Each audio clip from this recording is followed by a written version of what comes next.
আমার ভাগ্নে তারিফ, সে আজকে আপনাদের জাতীয় পতাকা সম্পর্কে কিছু তথ্য দিবে। তাকে 3টি প্রশ্ন করা হবে।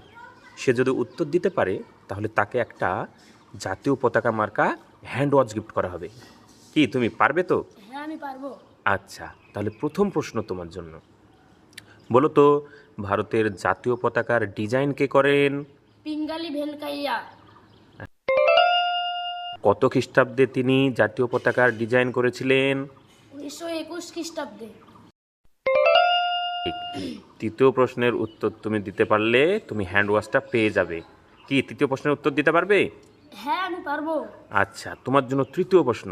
তুমি বলো তো, ভারতের জাতীয় পতাকাটি কত খ্রিস্টাব্দে স্বীকৃতি পায়? 1947 খ্রিস্টাব্দের 22শে জুলাই।